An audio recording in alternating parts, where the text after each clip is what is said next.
Quem restaurou a fortaleza de Anhatomirim? A pergunta parece fácil, mas não é não.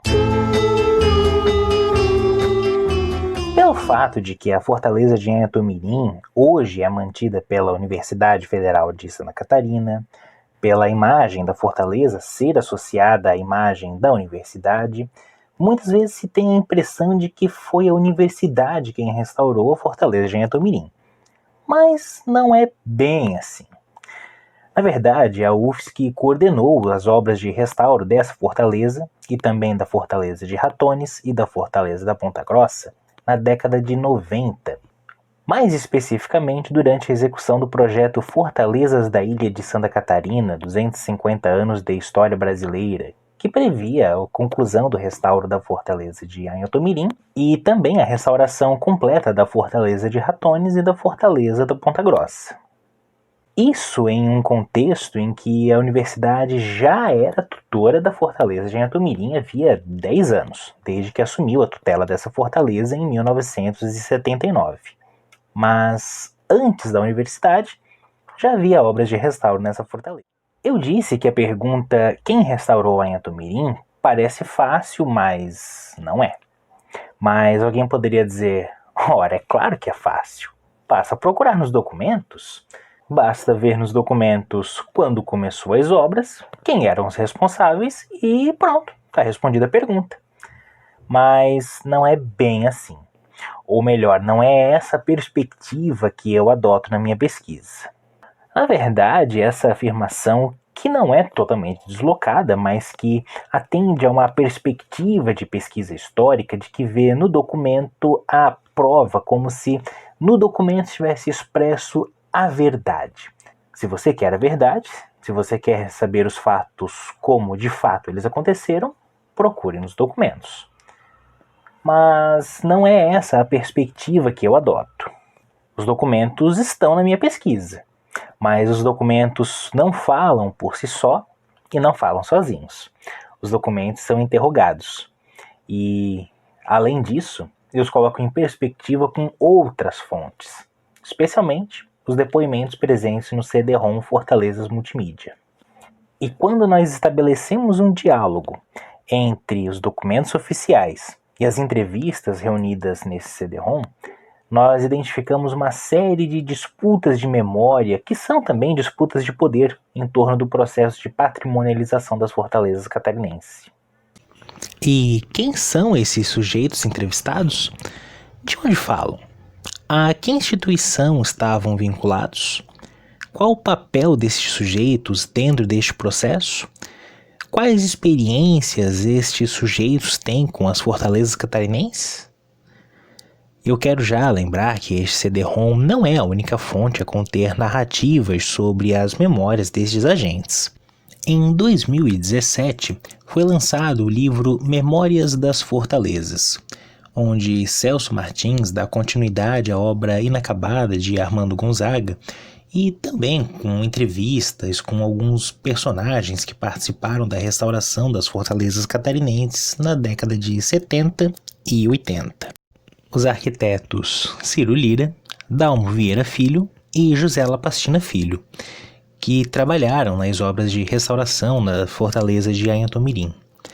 É um trabalho primoroso que eu quero analisar em outro momento. Por ora, vamos ver o que essas pessoas têm a dizer. Em 1983, a Fundação Nacional Pro Memória se pronunciou por causa de uma matéria publicada no Jornal do Brasil, em sua edição de 23 de fevereiro daquele ano, sobre as obras de restauração na fortaleza de Anhatomirim. Nessa matéria, o jornal expressa que as referidas obras foram realizadas pela Universidade Federal de Santa Catarina. Por isso, o órgão vai a público para o devido reestabelecimento da verdade. Não obstante o zelo com que aquela universidade vem se havendo nos trabalhos de limpeza, manutenção e instalação de equipamentos de pesquisa, o correto é que a Subsecretaria do Patrimônio Histórico e Artístico Nacional, SFAM, com seus parcos mais exclusivos recursos, quer humanos, quer materiais, devem ser creditados os benefícios até agora trazidos pela restauração daquele extraordinário bem cultural. A Fundação Nacional Pro Memória afirma que, desde os primeiros levantamentos cadastrais iniciados em 1970, com a colaboração do curso de Arquitetura da Universidade Federal do Paraná, até a recente conclusão do Armazém da Pólvora, vários trabalhos foram lá realizados pela ISFAM, ao que segue uma lista de obras feitas pelo IFAM em Anhatomirim. Em 1974, foi feita limpeza e obras de restauro no pórtico monumental que dá acesso à cidadela. Em 1975, foi recuperada a casa de força para instalação no local da primeira zeladoria da ilha. Em 1976 e 77, foi restaurada toda a cobertura, bem como executado total barroteamento do entrepiso na soberba construção que outrora serviu como quartel da tropa. Em 1978 e 80, foi realizada a restauração integral da antiga casa do comandante. Em 1981 e 82, como atrás se disse, foi completamente restaurado o antigo Armazém da Pólvora.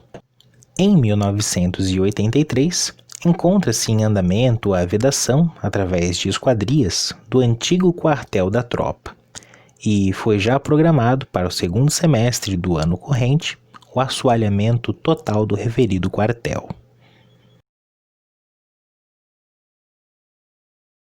O documento termina fazendo menção ao convênio assinado com a UFSC, visando a reinserção daquele monumento na dinâmica cultural catarinense, quer tornando o apoio de pesquisa marítima, quer recompondo-o como documento vivo da história da nossa arquitetura militar. O convênio estabelecia como uma das obrigações da UFSC e do IFAM preservar os monumentos históricos existentes na ilha, recuperando-os e mantendo-os com recursos do IFAM, e permitir o desembarque de turistas na ilha, observando as normas da UFSC e disciplinando a visitação. Mas o que levou a Universidade Federal de Santa Catarina a tomar parte nesse processo? Como que a UFSC entra nessa história? Armando Gonzaga atribui a si mesmo a responsabilidade pela participação da UFSC neste processo.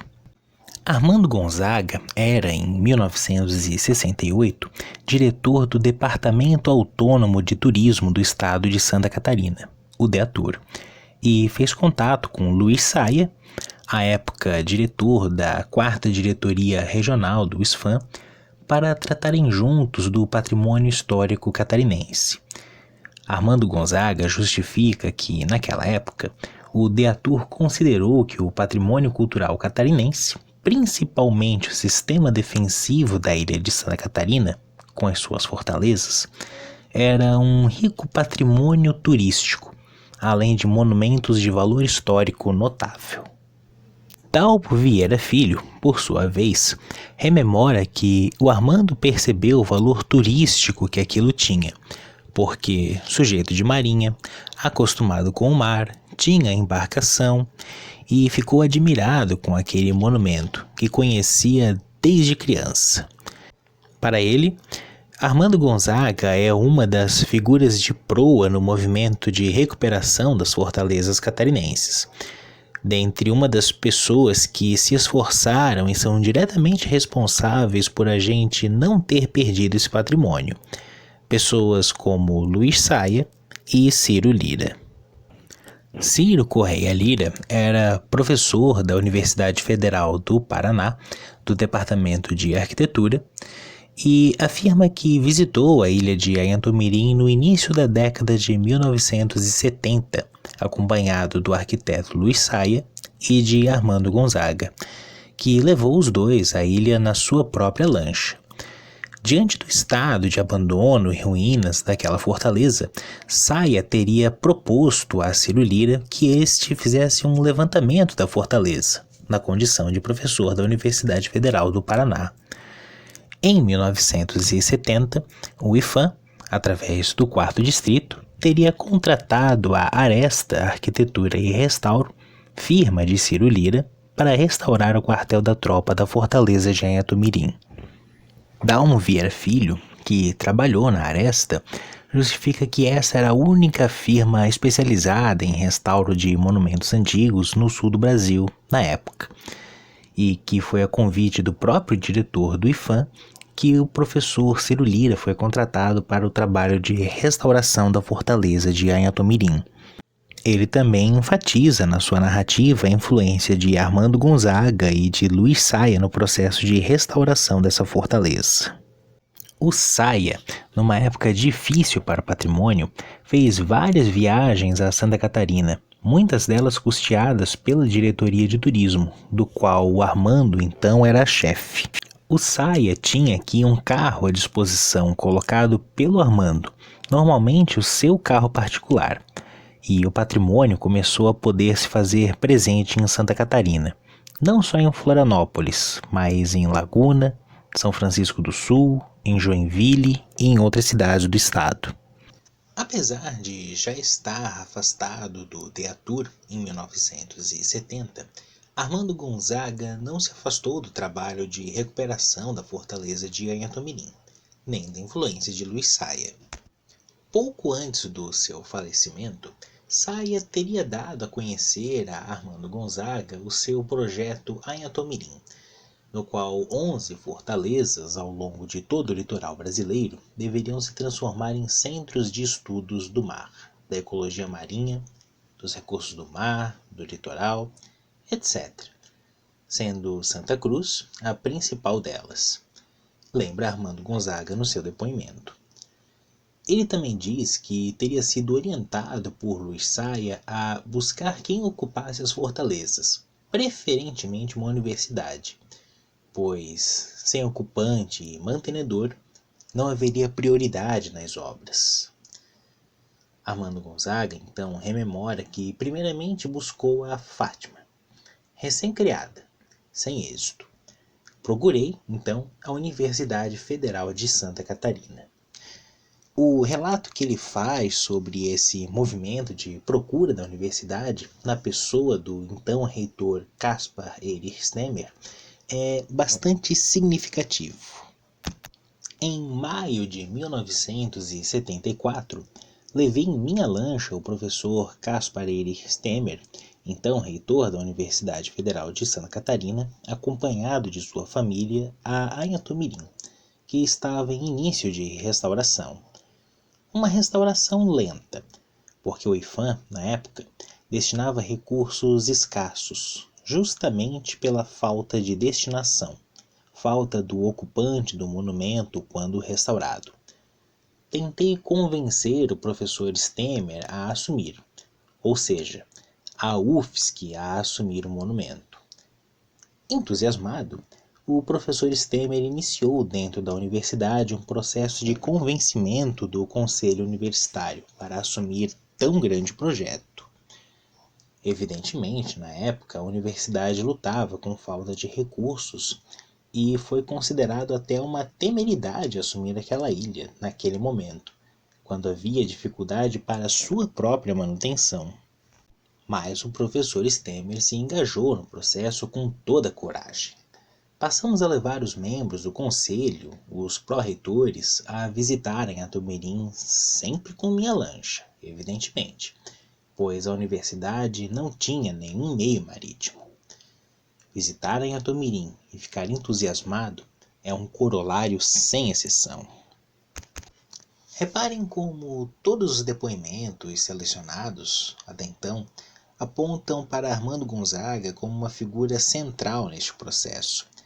Até mesmo o próprio Armando Gonzaga, no seu depoimento, aponta para si e aposta na pessoalidade, na sua influência pessoal, na sua rede de sociabilidades como importante elemento nesse processo de recuperação das fortalezas catarinenses naquele momento. É ele quem tem as melhores informações que poderiam levar à restauração das fortalezas. É ele quem sabe aonde e com quem se comunicar para poder levar adiante a restauração das fortalezas. E é ele quem dispõe dos meios e dos recursos, até mesmo dos recursos pessoais, para tornar tudo isso possível. E aqui é preciso ter em mente que a memória tem os seus nuances, de que essas narrativas não são uma lembrança dos fatos tal qual eles aconteceram, mas são narrativas que narram esses fatos tais como essas pessoas se lembram deles. Isso é, há uma seleção aqui, no caso, uma seleção operada a partir do presente. E o presente, nesse caso, é um presente em que essas fortalezas já estão restauradas e com um mantenedor. E aqui é interessante trazer outros fatos para contar essa história. Em 18 de outubro de 1974, Armando Gonzaga enviou uma carta para Luiz Saia, usando o papel timbrado da empresa A Gonzaga S.A., empresa de engenharia e incorporações imobiliárias, da qual era proprietário.